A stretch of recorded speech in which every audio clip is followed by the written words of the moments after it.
71, je suis arrivé en demi-finale du championnat d'Europe junior individuel, en junior 2, et en junior 3, j'ai été champion d'Europe junior avec l'équipe de France, la génération que vous connaissez bien, Martin, Constant, Dirochaud, Decret. Voilà. Et lorsque j'ai été demi-finaliste des championnats d'Europe individuels, j'ai vécu une mauvaise expérience de relaxation. C'est-à-dire que le DTN avait eu l'idée que j'aurais mieux préparé ma demi-finale en me relaxant avant. Et donc j'ai fait une séance de relaxation à Angers, juste avant qu'ils viennent me secouer par l'épaule en disant table 2, Molotov contre Saprétine. Et donc à la table, j'ai mis pendant 2 sets dans du coton à réaliser où j'étais. Et là, je me suis dit, attention, danger.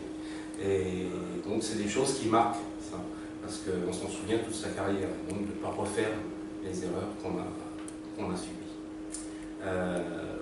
Voilà, j'ai claqué la porte de l'INSEP en étant jeune senior. Je suis descendu pendant 2 ans sur Toulouse pour m'entraîner dans un centre que Gérard Leroy, un entraîneur national que j'appréciais et qui nous a formés en tant que cadre, Jean-Denis Constant et moi. Pendant 2 ans, et puis ensuite je suis remonté parce que j'ai fait un UT qui ne me plaisait pas forcément, comptabilité, et après réflexion, voilà. Donc je suis remonté sur Paris pour entraîner au Kremlin Bicêtre pendant 1 an, entraîneur au Kremlin Bicêtre et aide du CTR sur l'Île-de-France avec la génération Montmessin, la fratrie Jacques Didier et Serge Montmessin notamment. Et là j'ai commencé effectivement à tester la relaxation, la préparation à la compétition avec les membres de l'équipe de France, de la sélection de l'équipe de France jeune. Et puis j'ai eu la chance que le président de la fédération change, que le CTR Île-de-France devienne DTN et qu'il me demande de l'accompagner pour encadrer les équipes de France. Et donc j'ai pris les féminines pendant 8 ans et les espoirs garçons pour l'INSEP. Donc 2 Olympiades avec 4 séances d'entraînement par jour, les seniors, puis les juniors, puis les seniors, puis les juniors, plus toutes les sorties internationales, plus 2 demi-saisons avec les seniors, puis au CEJ, au championnat d'Europe jeune. Donc au bout de 8 ans, c'est un peu rincé. Donc Gérard Leroy, qui était CTR du Languedoc à l'époque, m'a proposé de devenir responsable du centre de haut niveau de Montpellier qui ouvrait en 1987.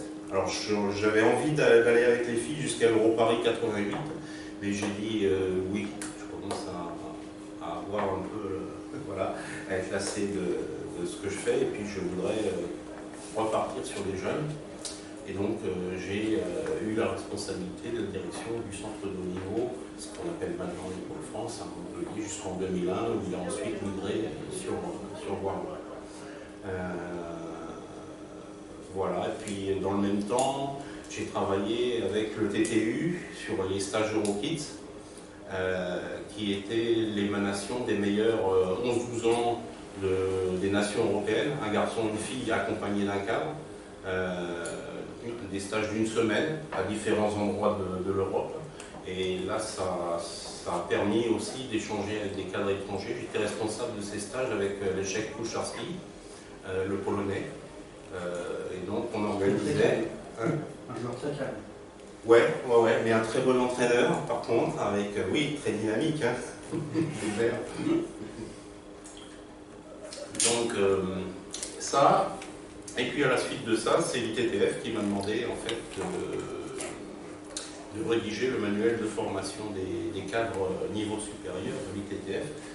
Entre-temps, j'avais coaché pendant 3 championnats d'Europe jeunes les cadets. Et donc, là vous voyez le coaching de Michel Martinez sur la finale des CEJ cadets par équipe à l'INSEP. C'était la 3e génération dont je me suis occupé, et donc chaque année j'avais des joueurs différents et je leur ai appliqué une même méthode de préparation, et ça a toujours fonctionné. C'est-à-dire que on n'est pas allé jusqu'au titre, effectivement, on a perdu en finale à chaque fois par équipe et fait des médailles individuelles, des podiums individuels, mais ça a toujours fonctionné avec des gens différents en fait. Et donc je me suis dit c'est le moment de transmettre, parce que quand quelque chose réussit, il faut que les gens le sachent. Et donc j'ai fait cet ouvrage en 1995, dans ces eaux-là, je ne me rappelle plus exactement, qui commence en fait par 2 interviews de Philou, une quand il était junior, parce que j'ai suivi sa génération une année au championnat d'Europe jeune, Michel Gadal me l'avait demandé, et puis quand il a été champion du monde senior derrière. Et ensuite, il y a retracé de la théorie autour du mental, mais aussi toute ma préparation pour les championnats d'Europe et ce que je faisais avec les cadets de façon très pratique. Voilà. Alors ça a vieilli, hein, c'était 21 points, c'était 5 services, voilà. Après, bon, il y a des choses qui restent pérennes également. Donc je ne sais pas si c'est celui-là qui n'est pas arrivé à te procurer. C'est ça. Et c'est quand même les éditions France Tennis de Table, et il y en a à la Fédération. Et il est vendu par la boutique du Ping. Sur le site de... Alors pour ma part, c'est la richesse de Philippe. On a en France un paquet d'entraîneurs compétents, expérimentés, etc. Mais finalement, quand je recherche ceux qui ont rédigé, qui ont pris le temps de rédiger des articles, qui ont pris le temps de conceptualiser et donc de transmettre, et finalement, on ne prend pas le temps. Alors pour des bonnes raisons, hein, c'est pas... Et donc là, pour le coup, je pense que c'est une vraie richesse d'avoir quelqu'un comme Philippe qui, au-delà de son expérience, bon, il a travaillé aussi avec Luis Fernandez, je ne sais pas si tu vas en parler, mais au-delà de son expérience, il a pris le temps de conceptualiser, de réfléchir et de rédiger. Voilà. Et on en a très peu en France. Mais dans le monde aussi, hein, parce que je discute avec d'autres... C'est pas une culture, l'écrit chez nous. Complètement illogique que ce soit un coach qui soit obligé de se rappeler au bout de 3 tours du critérium fédéral individuel et pour la 3e fois que son joueur ou sa joueuse joue contre un adversaire déjà rencontré, toute la tactique et que le joueur ou la joueuse ne s'en rappelle pas alors que c'est son projet, c'est sa motivation. Et donc si on ne garde pas trace et qu'ensuite on ne rejoue pas les choses, oui, on les oublie. Donc on repart à zéro à chaque fois et on refait les mêmes erreurs à chaque fois. Ça, c'est quand même fort. Donc déjà, faire comprendre ça. Alors, c'est vrai que les jeunes, ils ont plus de mal à écrire maintenant qu'auparavant, parce que les ordinateurs, parce que moins de temps passé au français, etc. Mais bon, les choses écrites, elles restent. Le reste s'envole.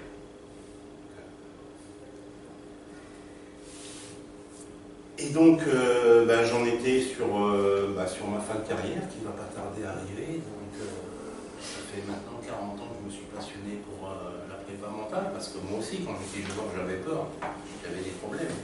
Donc, la première chose que j'ai voulu régler, c'est essayer de trouver comment faire mieux, comment réduire ces problèmes-là. Et donc, j'ai mis en place des essais, j'ai fait des erreurs, j'ai rectifié. J'ai pris dans la littérature, j'ai vécu des choses avec les gens. Voilà, j'ai changé complètement en fait ma façon d'entraîner parce que obligatoirement, lorsqu'on prend un autre éclairage, ça modifie son comportement et ça fait voir les choses autrement. Et je pense que c'est réellement ça qu'il faudra que vous essayiez de mettre en application, parce que il ne faut pas prendre ce que je vais vous dire pour argent comptant, je ne détiens aucune vérité, j'ai juste mon expérience à vous transmettre. Et c'est vous ensuite qui allez dire, tiens, ça c'est intéressant, j'ai envie d'essayer. Est-ce que ça marche? Ça marche, c'est bien, je l'améliore encore. Ou au contraire, ça ne marche pas, mais pourquoi? Comment je peux? Parce que ça, je trouve que c'est intéressant. Voilà. C'est ces essais-là qui vous apporteront, je pense, votre propre démarche, et c'est celle-là qui est importante parce que vous la ferez passer, vous la transmettrez. À partir du moment où on expérimente les choses, on les transmet mieux. Si on les a seulement étudiées de façon littéraire, en quelque sorte, c'est-à-dire par la pensée, mais sans les mettre en application, on n'a pas vraiment les sensations. C'est comme pour le ping, en fait. Pendant longtemps, on a formé des cadres sans leur parler de décontraction, de relâchement. Pourquoi? parce que c'est difficile de le dire en mots. Il faut le sentir pour le croire, en quelque sorte. Et le transmettre, c'est très difficile. On ne peut pas le faire en salle de cours. Donc, si on le fait par la table, on ne peut pas le faire. Et donc, il y a des éléments comme ça qui nous est très difficile de transmettre. Autant il y a des choses dont on peut discuter, mais il y a d'autres choses, il faut effectivement les faire ressentir. Et c'est aussi ce qu'on va essayer de faire, bien entendu, sur ces 2 jours complets de formation.